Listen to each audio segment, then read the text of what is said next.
All right, welcome back to the not-so-secret truck build that we've been doing. And we ran into a little bit of a snag. Not a big deal, but it definitely caught us off guard. We put the engine in, like, all right, we'll pick up where this left off. And then a couple days later, we happened to get under here and we're like, oh, that oil pan is right over that front axle. And if, you know, you hit a bump, you're gonna crush that oil pan. Brand new and make a big mess of everything. So that's not right. That's not gonna work. And somehow in the process of installing the engine, we just totally missed that. So, but turns out you can reverse that oil pan, flip it around. There's the old one right there. So there's the old well. This is the way it's gonna go, the orientation. So we're gonna take that oil pan, take it off, flip it around, put it up. There's a pipe there we gotta put in for the sump. Once that's all done, then we can start the process of putting this in where we continue where we left off. So at first we were like, oh no! And then we're like, oh, just an extra part and flip an oil pan. So leg arms took the hoist we got here, grabbed the frame of the truck, lifted it up to give some room under the axle and the oil pan because it was literally touching the oil pan. And then they'll give us room to unbolt, drop it down, pull it out, slip it back in, go back up. So let's get to it. Let's see if we can get this thing together. Get this truck running. It's gonna be fun. I'm excited. We got more things to put on this, so it'll be great. This is the front. Yep, so the front corner, yep, right there. I can the washers.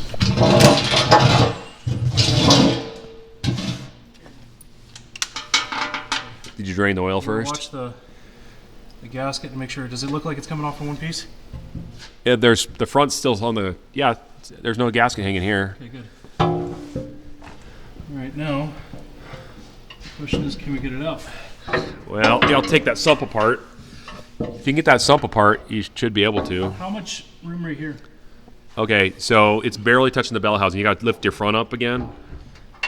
And then, oh boy, yeah, we're gonna be tight. Now, if we took the tie rod off, can we lift the front of the truck up a little bit more? Possibly. How much more? How much of a gap here? I can't tell. Oh, I would say 1.5 inches. I think it'd probably raise up 1.5 inches. 1.5 inches on that bell housing. Right now, it's still on the tires.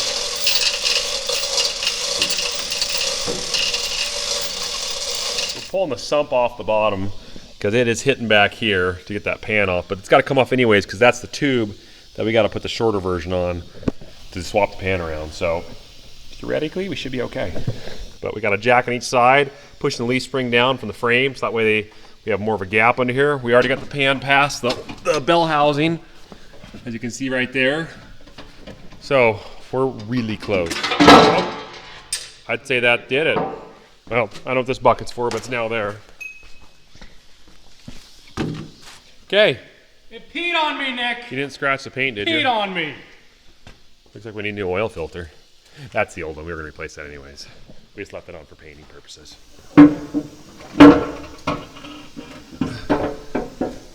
Which side? You coming out this side? Oh, your side. Yeah.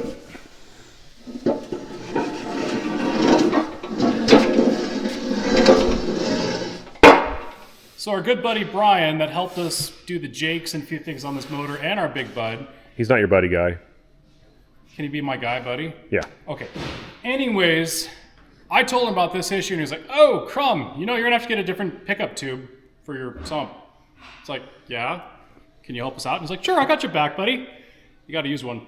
So this one here is going to be replacing the long one. Because we're flipping the pan 180 degrees, now we need a short one. Thanks, buddy.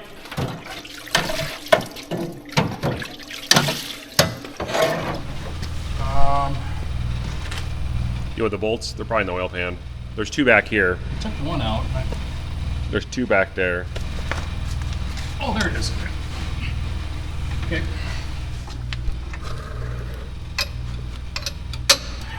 Perfect. One bolt fell down in the oil here.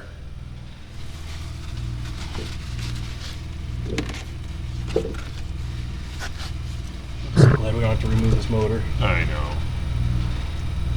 I've been dreading that.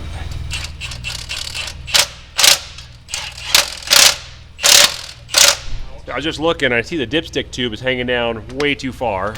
So we need to move the dipstick from there to over here. So I'm assuming it's just a plug. There's no, let's just punch it out with something. So I get a rod or something and a hammer. That long extension.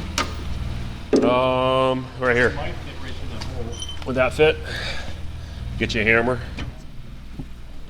A little overkill for a hammer, but yep, there we go. Keep going. There we go. Got it. Okay, there's the plug. Take the dipstick out. I got to unbolt it up here first. Oh, it's gonna be okay. So let me take this. I don't know if I can get that on there. Oh, so close. Where's that extension at? All right. Oh, one more. There we go. Okay. Dipstick tray. Yep.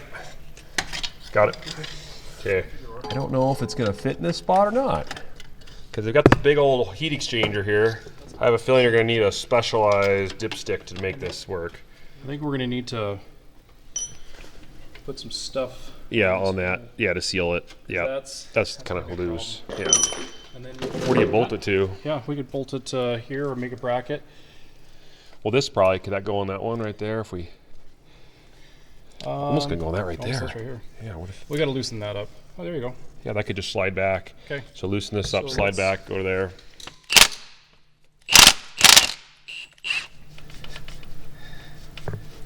Okay. Okay, go ahead whenever you're ready. Is there any way you can twist it at all? Like rotate it at all? Not really. That's all I can do is that much. Ow, ow. Sorry. Go down a little bit. All right, looks like all the bolts are in the pan over here, so whichever one you want. I'll give them one of these bump out ones right there. Is the gasket still up there and everything okay? Yeah, that's great. It looks really good, actually.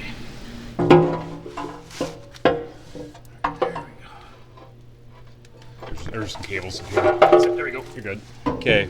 I can see I just gotta... This bolt right here. I can do it. Where's it go? Right here. Right there? Okay, I got it. Okay.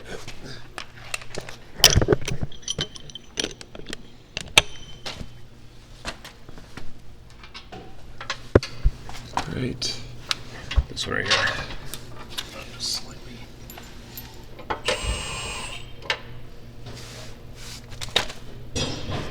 Okay, it's getting that time with spring waking up, and you have a lot of material growing out there, axis, grass, and weeds and stuff like that, so around your yard. As you guys know in the previous videos, those who have watched, we have a mutant mower, a old swather, a Wren swather that we attached this king cutter deck to in the front of it, so it acts like a zero turn. It works well, but what has happened over the years is the blades out of balance, just keeps shaking, vibrating this area, and has finally fractured all the metal. There's a lot of metal fatigue, and we've tried to weld whatever, but then it just breaks again. And there's not a lot of beefing up you could do in this, because the clearances for the shaft coming out of the 45 gearbox, there's only so much room for that in the blades of the bottom of the deck. So the remedy that we've come up with is we're going to cut out that piece of bent metal, and I picked up a chunk of C-channel, and so I'll modify that to reflect the dimensions of this, cut the pattern out for the gearbox driver, and of course it'll be all welded in, so it'll have new metal, less fatigue. Wherever we can build up support along this here, we'll go ahead and do, just to get stabilized, and then I think we're good for a few more years. So it's fun running that mower deck. So anyway, process is plasma cut this unit out first, clean it up, and then start fabricating the replacement top panel for that gearbox to fit down in. So, find a plasma cutter and be a cut above the rest.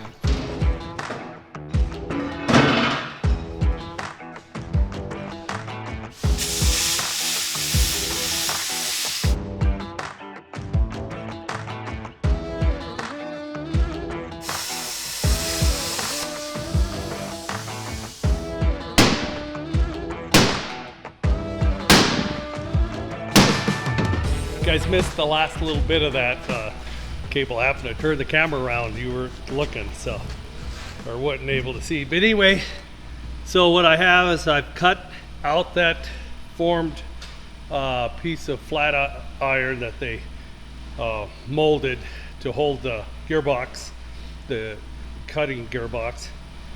So now what I got to do is clean up all the welds, make the surfaces where I'm going to weld clean. Then I'll cut that and form the pattern of the gearbox, put that on there, cut all that out, and then once that looks good, I'll glue that with high energy electrons, and that way it will be good, but maybe not for outer space. But right now I need it, and it's taking residence in my inner space. So good. All right, that was clean. Now the fun part, grind it.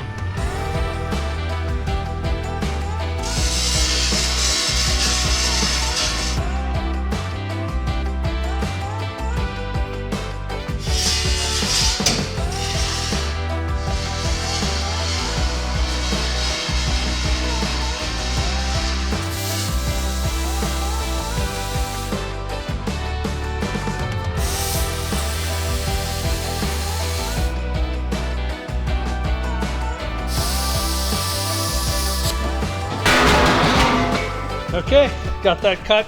I got to trim off the flange part, narrow it down, and let's see if I can pick this up right here to make it the same width as the other bent piece of flat molding that they had for the gear box. And then after that, just clean it all up, put it in place, see how it fits, and then get the pattern cut.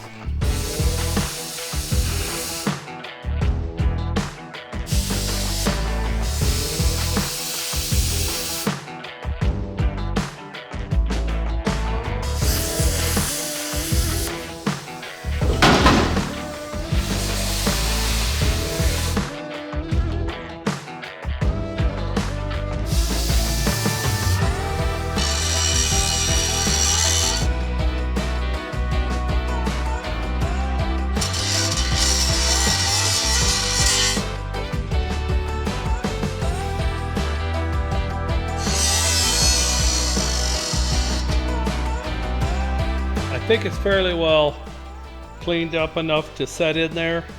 As you can see, it fits. Next step is I got to let's see, where was that PTO gearbox? Oh yeah, I remember now.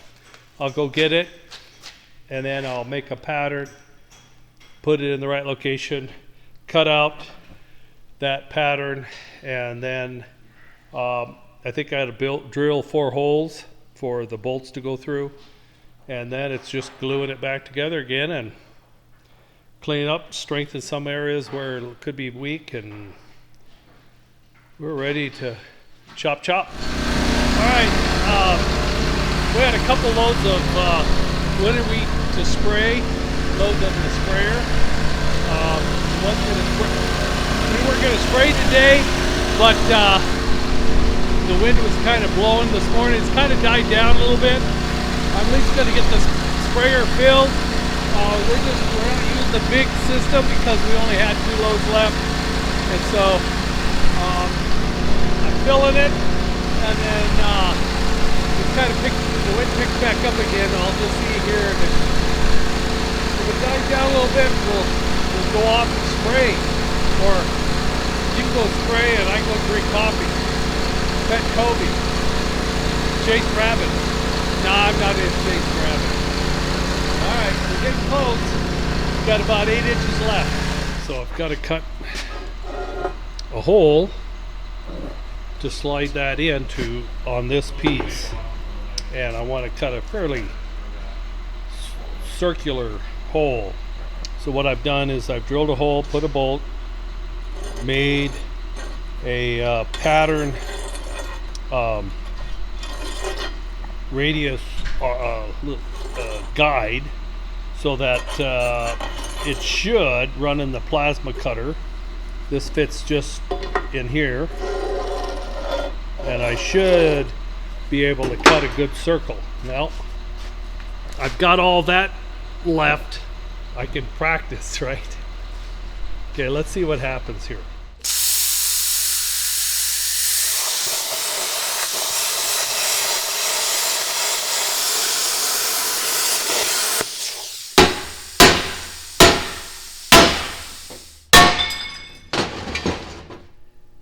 Fairly smooth circle. Might have to take a grinder and grind around in there just a little bit, knock off some of those edges to see how close this fits. Oh, look at that. She fits. So actually this needs to go that direction. Well, actually I can get this lined up. These holes are all eccentric the same. So let's just mark every one of those holes, then punch holes through there, and then I think we got it. Okay, been wrapping up some pea spraying a product called Clefidum on the peas, and it takes care of all the grasses. Just wrapped that up literally right now, and as I pulled out of the field, that arm pulled up with the bud, or is this Dad? It's Dad. Okay, Dad's here. No, both of them are here. All right. We're gonna go ahead and unhook this air cart. The batteries in the hook. They've been sitting in our yard since we finished seeding, but since all the crop came up absolutely fantastic, we don't need to reseed, which means we're gonna get the cart until fall. So, park it.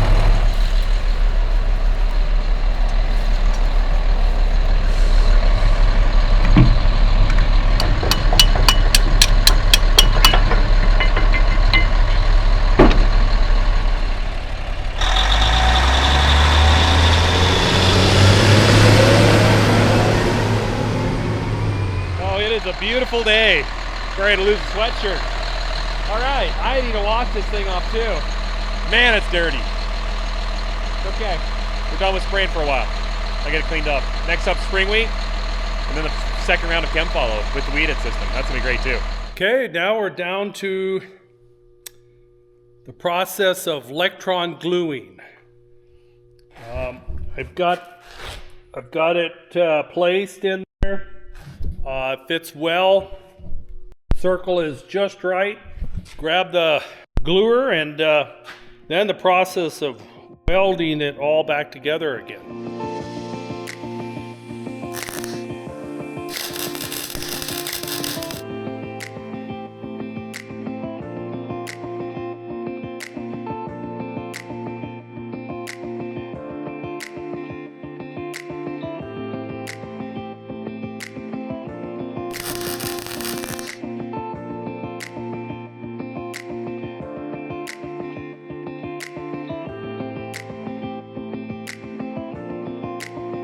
Okay, well, I got the mutant mower together, as you can see. The very complicated belt drive, but I've got the universal drive line hooked together. It's glued. Let's start up and see what it does.